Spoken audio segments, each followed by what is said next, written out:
Let's just jump right in with a pretty provocative question from our source material. What makes people stupid? And look, it's not talking about a lack of book smarts or trivia facts. It's digging at something way, way deeper. But here's the thing. Before we can even get to that, we've got to challenge this big idea we all kind of take for granted, that knowing a lot of stuff means you're intelligent. So let me ask you, are the most knowledgeable people, the experts, are they really the most intelligent? The source we're looking at today suggests the answer might just flip what you think on its head. And that brings us right to our first major point, the blindness of experts. This is where we start to see how knowing a ton about one little thing can, funny enough, actually stop us from seeing the whole picture. To really wrap our heads around this, there's this classic fable that just nails it. Picture this. 5 blind people, and they're all approaching an elephant for the very first time. Each one wants to figure out what in the world this creature is. So, each one touches a different part, right? The guy at the leg, he's absolutely convinced the elephant is a pillar. The one who grabs the tail, nope, it's a rope. The trunk feels just like a tree branch. The ear, well, that's obviously a giant fan. And the person touching its side thinks it's a solid wall. Now here's the thing. Based on their own little piece of data, every single one of them is technically correct. But of course, they are all completely wrong about what an elephant actually is. And here's the kicker, the real punchline of the whole story. A teacher tells this fable in a class and asks a little boy, "So who were those people?" And the boy doesn't say they were blind. He says, they were the experts. Wow. It's such a powerful idea, right? That being an expert, according to our source, can be its own kind of blindness, locking you into just one narrow little slice of reality. So, okay, if being an expert isn't the whole story, what else is getting in the way of real intelligence? Well, this brings us to something a little more personal, an obstacle we all carry around inside us. Let's talk about your ego, your prison. The source we're looking at puts it in this really powerful way. As the ego becomes strong, it starts surrounding intelligence like a thick layer of darkness. So the ego here isn't a good thing. It's presented as the direct enemy of true intelligence. And check out this comparison the source makes. It's so stark. Intelligence is like light. It's delicate like a rose flower. But the ego? That's darkness. It's hard, like a rock. You see, one is open and alive, and the other is just closed off, impenetrable. Which leads to a pretty important question. Why do we spend so much of our lives trying to build this hard, rock-like ego? Well, the argument goes something like this. Our society is pretty much built on this idea of survival of the fittest. So from the time we're little kids, we're taught to strengthen our ego, to get tough like that rock, so we can go out there and compete, struggle, and, survive. And this whole idea, this cultural pressure to build up a tough ego, it leads us right into our next section, society's perfect soldier. Because it's not just about what's going on inside us, it's about what society is actively trying to turn us into. Let me tell you another story from the source that really illustrates this. It's about this brilliant German professor of logic who gets drafted into the army during World War I. And as you can probably guess, this guy is a thinker, not a blind follower.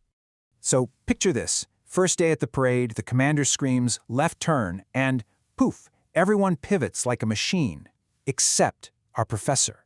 He just stands there. The commander gets in his face, and the professor just calmly and logically asks, "What is the point? We are just going to end up back in the same place." He's using intelligence in a system that has absolutely no use for it. I mean, the commander is just stumped. What do you do with a guy who's too smart to just follow a pointless order? So they give him a task that's just as pointless, but at least keeps him out of the way. They sit him down with a giant pile of peas and tell him to sort them into big ones and small ones. In this little story, it's not just about a professor and some peas, right? It's a perfect metaphor for the larger point being made here. This kind of system, it needs followers, not thinkers. And leadership in this kind of world, the source says it's not about having some grand vision, it's just about seeing which way the crowd is already stampeding and running to get in front of it. So when you boil it all down, the conclusion from our source is, well, it's pretty blunt. Society doesn't actually want truly intelligent people. It doesn't want seekers who ask why. It wants soldiers. It wants to create robots and mechanisms that just do what they're told. All right, so we've talked about the problems, right? The blind experts, the ego trapping us, society pushing us to be soldiers. That's a lot. So what's the fix? What's the path forward? Well, that brings us to the proposed solution, the art of watching. It all starts with this really powerful challenge, and it's an invitation directly to you. Just for a moment, watch your own mind. Try to find a single thought that is 100% authentically yours, a thought you actually created. The source makes a shocking claim. You won't find one. They are all borrowed. From your parents, teachers, culture, everywhere. Okay, so watching. What does that actually mean? How do you do it? Well, the source gives us a kind of roadmap. Step 1, you just stand back from your mind. Imagine you're on a hill, looking down at the traffic of your thoughts passing by below. Step 2, just witness. Don't judge, don't label thoughts as good or bad. They're just traffic. Then comes step 3. You start to realize that the walls you feel in your mind, your fears, your limits, they're not real. They're just made of these passing thoughts. They're a mirage. And finally, you get to the big one, step 4. The realization that your true self, who you really are, is not the thoughts. You are the watcher. You're the one observing it all. And I want to be super clear about this. The point here is not to get rid of your mind or to think that thoughts are evil. Your mind is an incredible tool. The goal is to simply stop being its slave and to become its master, to use it when you need to figure something out, and then to be able to put it down when you just want to be here now. And this whole practice, this idea of becoming the master of your mind, it all leads to our final and maybe most important section, reclaiming your true nature. To wrap this up, the source uses this absolutely beautiful metaphor about maps. Think about all the boundaries we create, lines between countries, religions, even the walls of our own ego. The source says they are only on the map.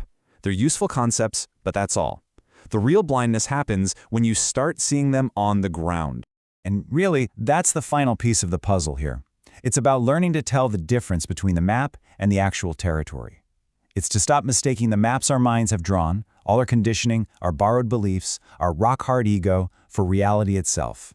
So that's where we'll leave it, with one last question that kind of ties this whole thing together. A question for you to really sit with.